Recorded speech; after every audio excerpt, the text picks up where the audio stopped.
Successfully winning World War II in 1945, two major powerhouse countries, the USA and the Soviet Union, clashed. Each of them controlled part of the crumbling Germany and Europe, with the west side under US control and the east side under the USSR.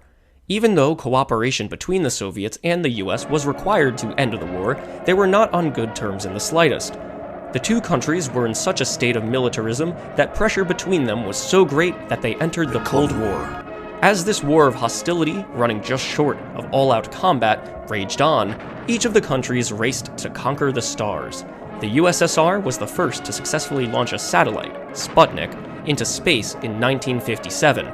The Americans, feeling a devastating blow to their self-esteem and looking inferior to the Russians, pushed to be the first country to send people to the moon. And that is where this story begins. NASA created a program under the name Apollo, which was designed to send humans to the moon. Each of the missions leading to Apollo 11 were tests of the launches and orbiting. And here is where it all happens, NASA headquarters. Although it may seem like a normal office complex, some of the smartest minds in the world work here daily. Right now, in 1969, they are hard at work preparing to launch Apollo 11. I just got off the phone with Stalin, and he said they're trying to get to the moon. We need to get there first. Let's show those anarchist commie bastards who's boss. I'm giving you 10 days. I can't work tonight. I have to babysit for my neighbor. Wait, isn't Stalin dead? Also, completely unrelated. What are the specifics of paid vacation time? You know, she didn't even graduate high school. With all the affirmative action and quotas put out by the government, we had to hire more women. So she just would sit at her desk and play Pong all day. She thought she was one of the lead physicists because we gave her a desk with the rest of them. She didn't even know basic algebra. We played along so we didn't hurt her feelings.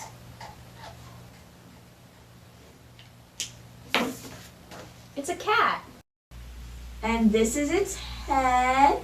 And these are its ears. Jarrett, are you paying attention? And these are its arms. And these are the legs. So we need to land in 10 days. 10 days to put a shuttle on the moon that we haven't started making yet. Sounds like my 12th grade astronomy project. No Coke, only Tang! NASA definitely invented Tang. I forced all my employees to drink it. NASA didn't invent Tang.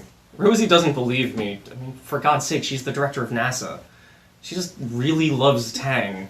It's the only thing in the vending machines, too. You know, it's a common misconception that NASA actually invented Tang.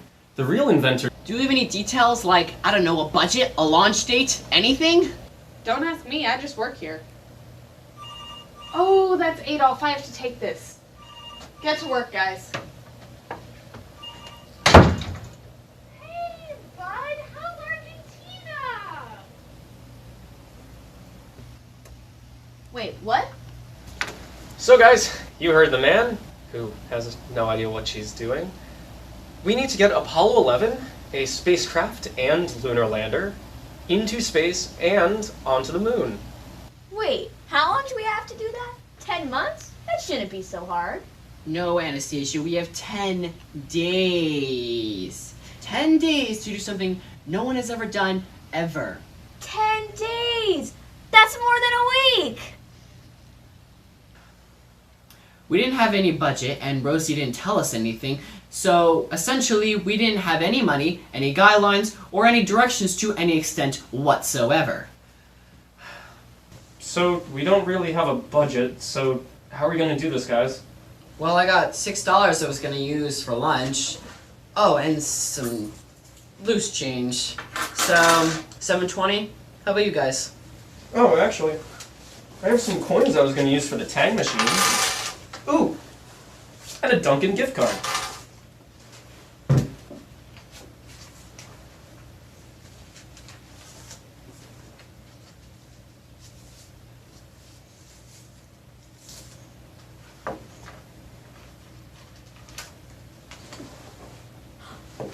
And a quarter!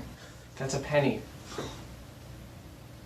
Okay, so what? We have like 2173 to get to the moon. Yeah, I thought our budget was like 375 million. Well, if we're gonna do this, we're gonna do it right. Come on, guys. You know, it's a shame the US government doesn't just have a couple $100 million laying around. Yeah. Wait, Rosie's an idiot. So, do you think we could just pretend to land on the moon? You mean fake the moon landing? Isn't that gonna be a little difficult? Yeah, we gotta be careful. Miss Sailor said we had to be very accurate with our space stuff on this project. You're right. We're gonna have to build a rocket and launch it into space. Maybe we could build a model. Yeah.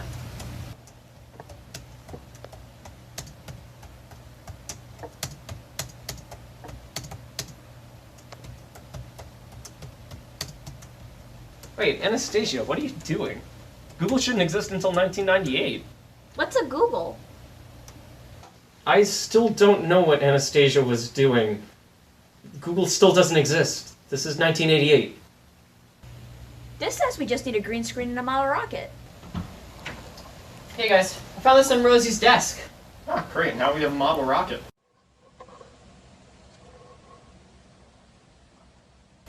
The Endeavour wasn't even contracted until a year ago. How did Rosie have a model of it in 1969? That model was actually a super top secret. I always wondered where it went.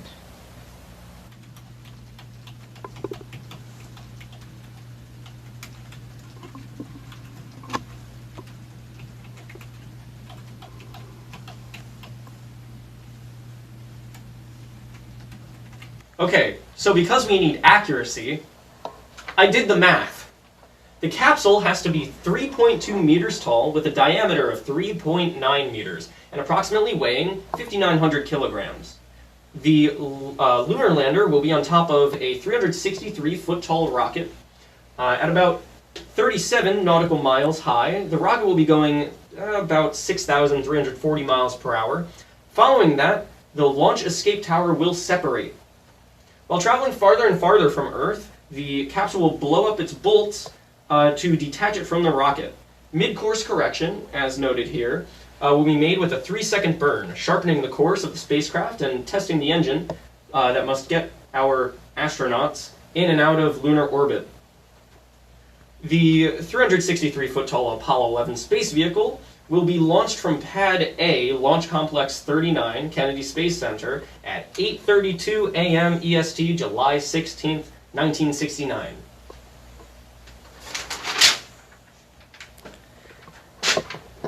We need to land early in the morning when the moon is in waxing crescent, as I drew there. This is to help us identify landmarks. We need to land near Double Crater, where we'll cross the Little West Crater when we fly in. The crew will contain these guys that we kind of just made up, named Neil A. Armstrong as the commander, Michael Collins as command module pilot, and Ed E. Aldrin Jr. as the lunar module pilot.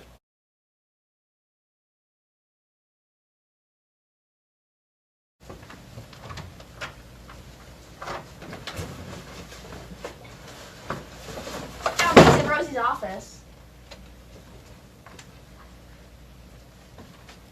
Wow, okay.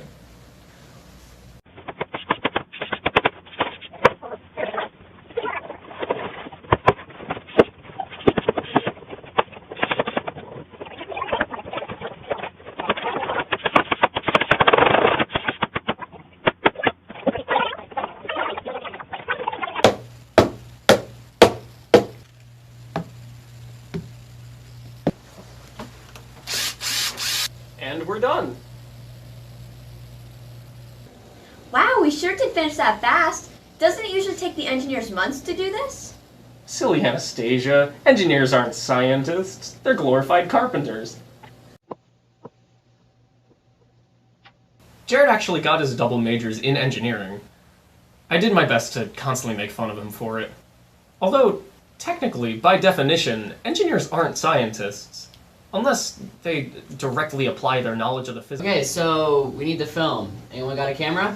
Oh, I think Rosie has one in her office. I sometimes see her in there taking pictures of herself. My old boss, Joey Stalinsky, told me about that before I transferred here. He's a smart guy, but I don't know why he knows that. Oh, baby. Я безумно влюблен в нее.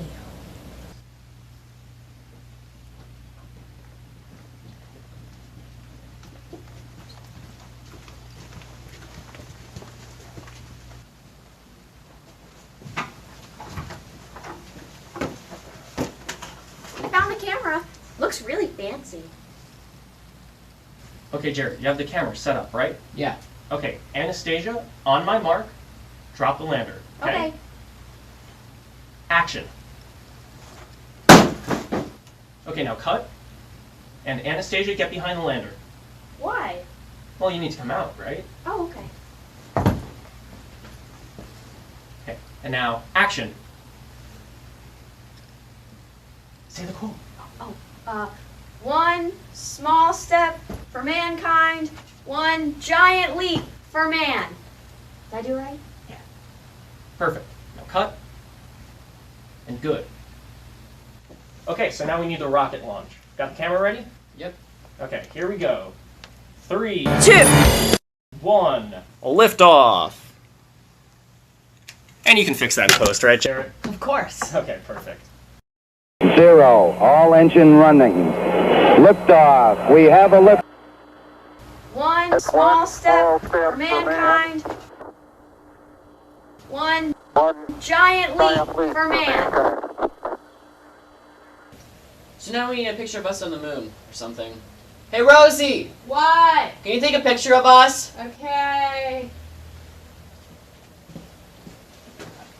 Ooh, Jared, get the chair out of the way. Say cheese.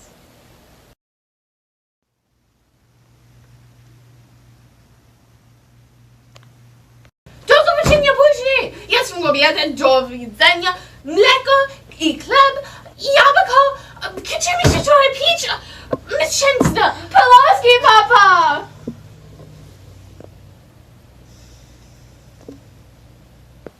I honestly have no idea how Rosie bought it. No wonder the public thinks we faked the moon landing. We did.